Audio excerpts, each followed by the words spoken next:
your fabulous innings today, did you have specific plans for Delhi Capital's bowling unit? Of course, we have specific plans for absolutely everybody in the tournament. There's a lot of planning and strategy goes behind the thought process that the bowling unit needs to execute.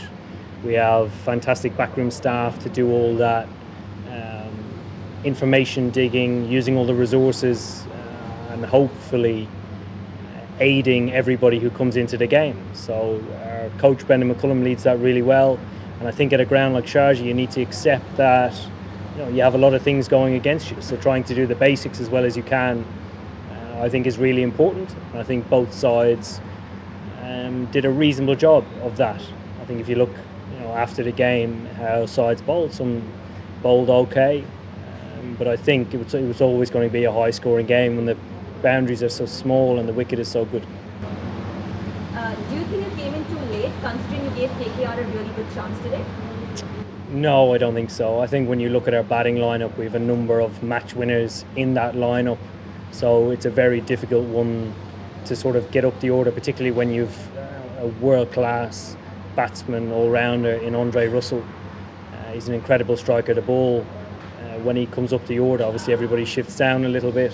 So, giving the context of the game, I think we went from a position probably being behind the 8 ball a little bit because Delhi bowled well, to a position of strength and looking like we were going to win it. But however, it wasn't meant to be tonight.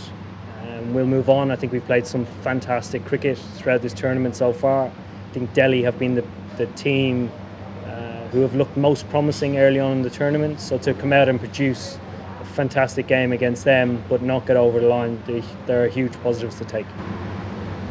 Can you share some light on the bowling plans for a ground like Sharjah, and where do you think it went wrong for you guys today? I don't think a lot went wrong. I think to come to Sharjah, you're always going to expect a score of 200 plus in a game, and potentially they got a couple of boundaries too many, but we were still in the game right until the 20th over, so maybe it was a 220 wicket. Maybe I'm just being a batsman. So I don't think we got a lot wrong today. I think we've had outstanding days out with the ball so far in the tournament. Our batting came to the forefront of it today. Nitish Rana played really well. I thought Rahul Tripathi as well, coming in for his first game in the tournament with limited opportunities to take time, struck the ball beautifully. So there are huge positives.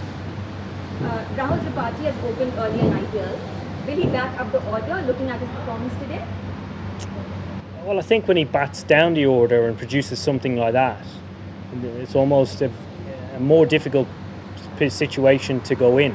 It's a huge positive. I think any IPL team looking for a guy to bat at 6 or 7 and come in and score at strike rate at 250, 300, it's almost Andre Russell-like. So I think the argument would be, why wouldn't you keep him where he is when he does such a positive job? Sunil Narine hasn't been performing at the top. Would there be a discussion of a batting reshuffle after this? I think Sunil's the type of player that can produce match-winning innings throughout IPL tournament.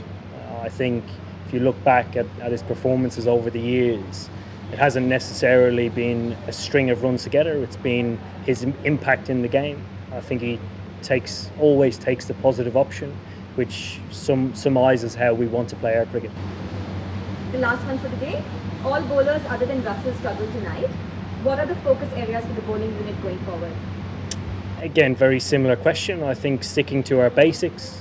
T20 can be overcomplicated at times, and I think when you play at a small ground, you can delve into people's mistakes a little bit too much. So I would say going back and looking at the execution of our Yorkers, wide Yorkers, length balls, bouncers, and being honest about how we did today and being honest about how we need to move forward and learn is an important part of our campaign. Thank you so much. Thank you. Thank you very much.